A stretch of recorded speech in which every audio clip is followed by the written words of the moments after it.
Senator Madigan. Thank you, Mr Acting Deputy President. In reflecting on and responding to the Governor-General's speech, I want to start by borrowing some insights from Tim Colbatch that appeared in the Melbourne Age newspaper some time ago. In an article entitled "We Simply Can't Have Our Cake and Eat It Too," Mr Colbatch observed, and I quote, "Events are moving far more rapidly than public opinion, and rather than use their positions of influence to persuade the public to catch up with reality, as Paul Keating did, politicians are lining up with public opinion as if to defy it. That makes short-term sense, but it also makes it impossible for them to tackle the long-term challenges." I don't agree with everything Mr Colbatch wrote in his article, but I tend to agree with that. Mr Acting Deputy President, the policy and legislative program of the new government, as outlined in the Governor-General's speech, resonated of politicians lining up with public opinion as if to defy it. There was much in the speech that sounded like it would make people happy. However, sounding like doing something good can be very different from doing the things that are actually needed to make this country and our people more prosperous. I start by asking, how will fast-tracking free trade agreements with South Korea, Japan, China, Indonesia and India make more Australians prosperous and happy? There is no level playing field when it comes to global trade, yet successive Australian governments defy the fact. On the altar of free trade, we have exposed our economy and our manufacturing industries to be slaughtered by those countries who subsidise their industries or who dump goods here, or who use low pay and even slave labour, or by countries that are damaging their environment. On the altar of free trade, we are killing off our manufacturing industries by failing to provide them with non-tariff protections and supports. Mr Acting Deputy President, I say we need to be much smarter about our industry policy. Politicians need to stop mouthing the words they think will make people happy and start providing leadership and intelligent solutions. Here's one example. Countries we share free trade agreements with have economic trade zones. These zones provide non-tariff support and assistance to their manufacturers. Australia doesn't have one economic trade zone on our shores, yet collectively our trade partners use hundreds of trade zones to support their manufacturers. Mr Acting Deputy President, the whole of Australia's car and component manufacturing industry could have been operating within Australian-based economic trade zones and enjoyed an advantage equal to that enjoyed by their overseas competitors. Overseas car and component companies operate within economic trade zones established by their governments, giving them a significant cost advantage. Why didn't the Australian government accord the Australian car industry this cost advantage?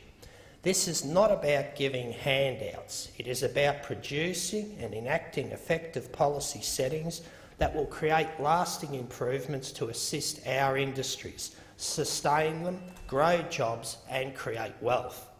Why doesn't the new government embrace the effectiveness of economic trade zones and establish some here in Australia to assist our manufacturers?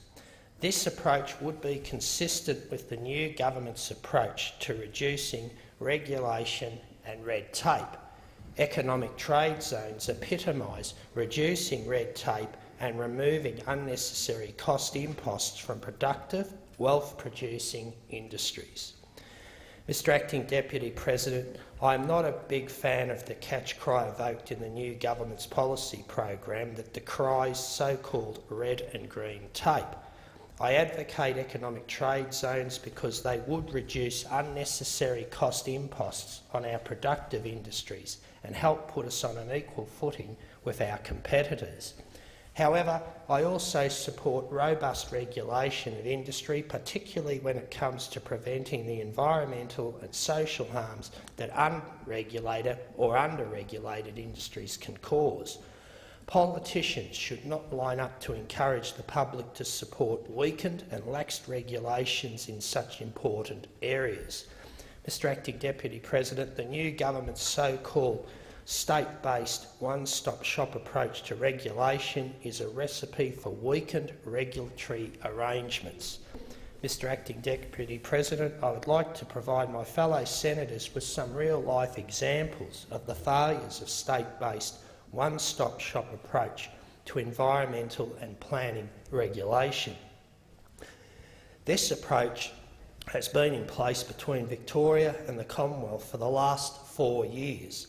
Throughout much of that time, I have been trying to assist communities invaded by large industrial wind energy facilities. The state-based one-stop-shop approach has accorded the Victorian Planning Minister the power to veto Victorian environment and planning laws and Commonwealth Renewable Energy Law. In the case of Ashiona's Waubra wind farm, since 2010, Minister Matthew Guy has been repeatedly advised by his department and the EPA that Waubra wind farm is breaching the conditions of its planning permits regarding noise nuisance for local residents. Yet he has repeatedly refused to make the call and formalise this non-compliance by calling it for what it is and enforcing the conditions of the planning permits. Mr President, Mr Acting Deputy President, in the state-based one-stop-shop approach, state-based ministers, departments and authorities can sit on vital information. They can withhold decisions and they can render Commonwealth laws impotent. Non-compliant wind farms are racking up multiple millions of dollars in renewable energy certificates paid for by energy consumers.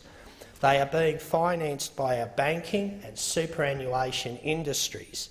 They are receiving public grants and subsidies. All of this is creating a huge financial risk in our financial sectors.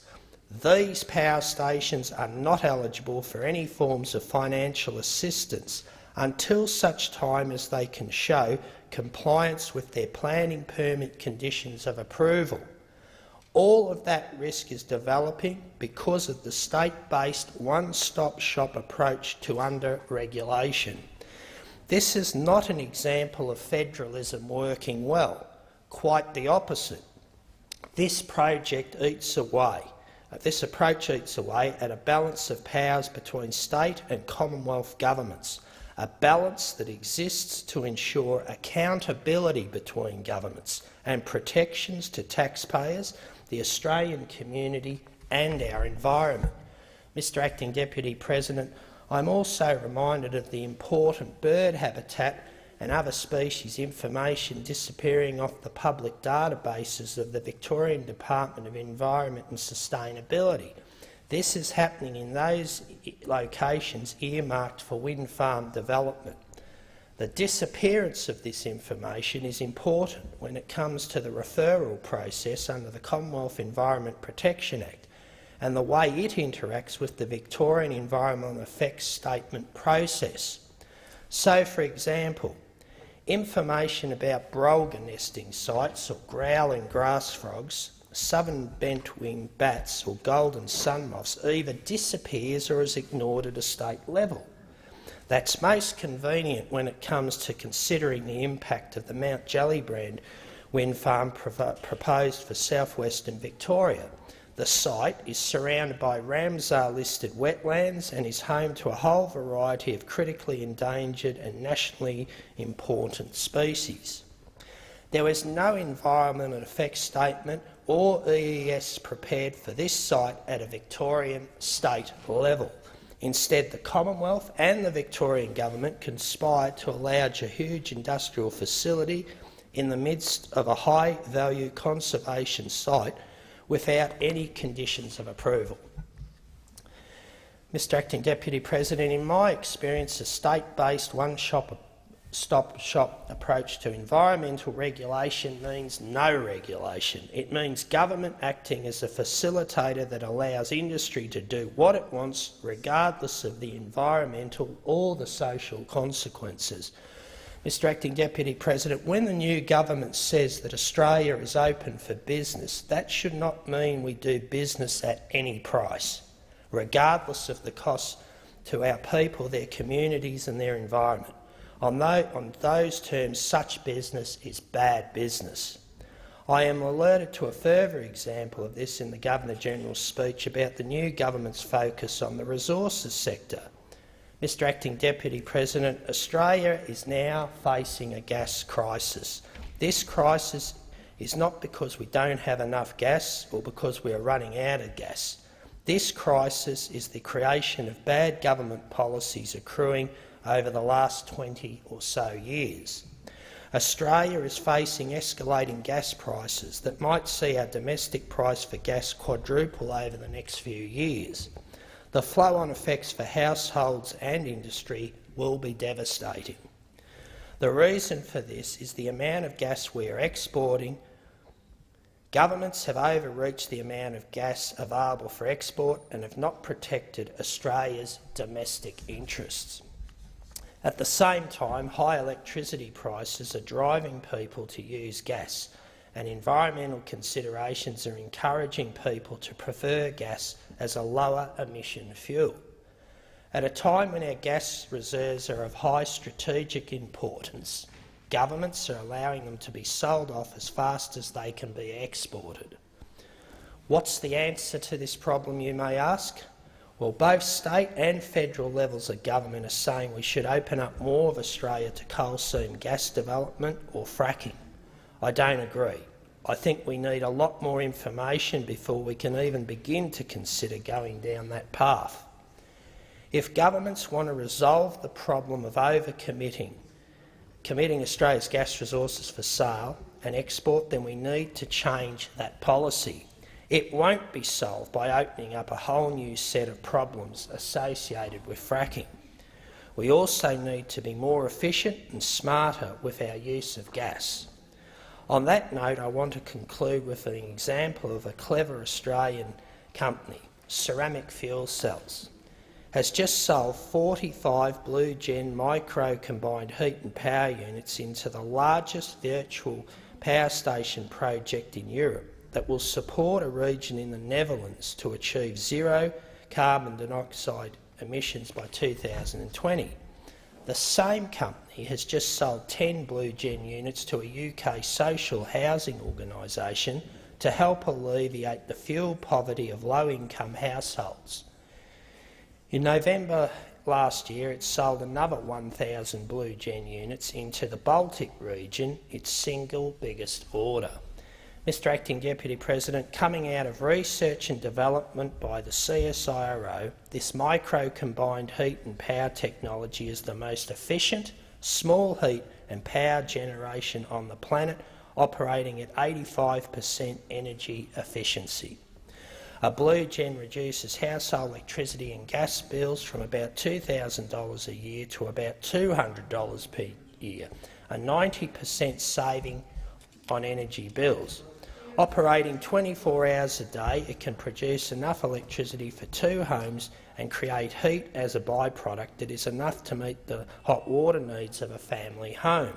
It does all of this with about 1/9 of the gas used by an instant gas hot water heater.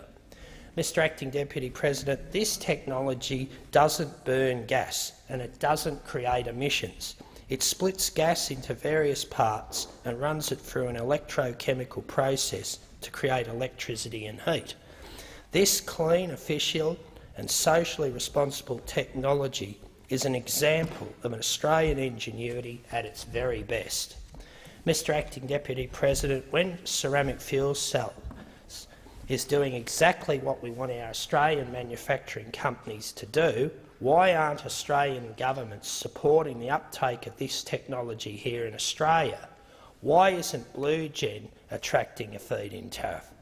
I suggest there is far too much ideology in Australia's energy and manufacturing policies and too little common sense, scientific and technical understanding.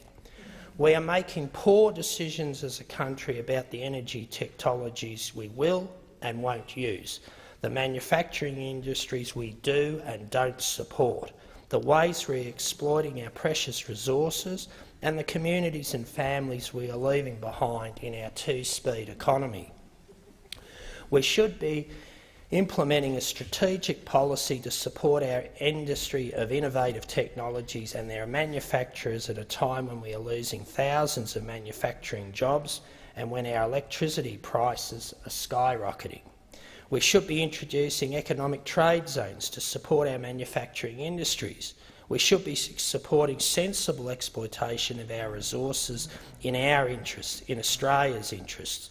We should be maintaining and bolstering our regulatory systems to protect our communities and our environment. Our role in this chamber and in the other places is to provide leadership that persuades the public to catch up with the reality. We can only deal with the challenges that confront us by telling the truth, being smart and caring for ordinary Australians. That's the sort of business I'm open to. Thank you.